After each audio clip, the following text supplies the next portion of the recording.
ఏంటయ్యా ఇది? మిమ్మల్నే నా పేరు తలుచుకొనగాని ఏ పని మొదలుపెట్టరు, కానీ నన్నే అవమానిస్తున్నారే. అందరూ కలిసి చేసుకునే పండుగని చివరకు తిట్టుకునే దండగలా చేశారే. మా అమ్మ నన్ను పసుపుతో చేస్తే మీరేమో దాన్ని కాస్త ప్లాస్టర్ ఆఫ్ పారిస్లోకి మార్చేశారు. నాకేం రంగులు కావాలని అడిగానా? మట్టితో చేస్తే వరాలివ్వనన్నానా? వేదాలలో నన్ను బ్రొటనవేలంత చేస్తే చాలని చెబితే మీరేమో మీ చిత్తం వచ్చినట్టు నా ఎత్తు పెంచేస్తున్నారు. నాకు నాతోటే పోటీ పెడతారా అన్నా? ఒక్క అడుగుతో మొదలై 60 అడుగులకు చేర్చేశాను. ఒకరిని చూసి ఒకరలా నా ఎత్తు పెంచేస్తుంటే దాన్ని భక్తి అనుకోవాలా లేక వేలం వెర్రనుకోవాలా? ఎత్తు ఎంతన్నది కాదయ్యా, భక్తి ఎంతన్నది ముఖ్యం.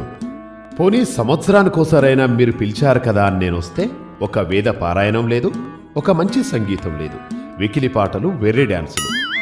అది నా పెద్ద చెవులే హోరెత్తిపోయేలా.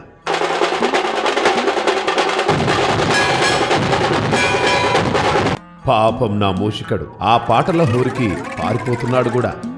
ఇక చుట్టుపక్కల జనాలైతే రోజు అష్టోత్తరం సంగతి ఎలా ఉన్నా మీ గోలకి తిట్టదండకం చదువుతున్నారు. అవును, నాకు లడ్డూలు ఇష్టమని ఎవరయ్యా చెప్పారు? నేను ఉండ్రాళ్ళకి బ్రాండ్ అంబాసిడర్ని కదా. మరి ఆ లడ్డూలేంటి, వాటి సైజులేంటి, పైగా ఆ వేలం పాటలేంటి? అసలు నా కథ, నా రూపమే కాదు, నా ప్రసాదం కూడా మార్చేస్తారా? ఆ విష్ణుమూర్తికి 10 అవతారాలే, కానీ నాకెన్ని పెట్టారు? నాతో క్రికెట్ ఆడించారు, గ్లోబుల మీద ఎక్కించారు, మోటార్ సైకిల్ తొక్కించారు, నా ట్రేడ్ మార్క్ అయిన బుజ్జి బొజ్జను తీసి 6 ప్యాక్స్ పెట్టారు, టోపీలు పెట్టారు, తలపాగ జుట్టారు, సినిమా హీరోలా తయారు చేశారు. ఆ పరమశివుడు ఒక్కసారి రూపం మారిస్తే మీరు ప్రతి ఏడు నా రూపం మారుస్తున్నారు.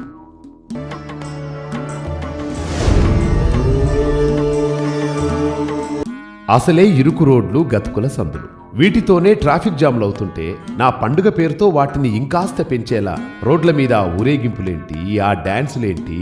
జనాలు ఇళ్లకి చేరలేక నన్ను తిట్టుకుంటున్నారయ్యా.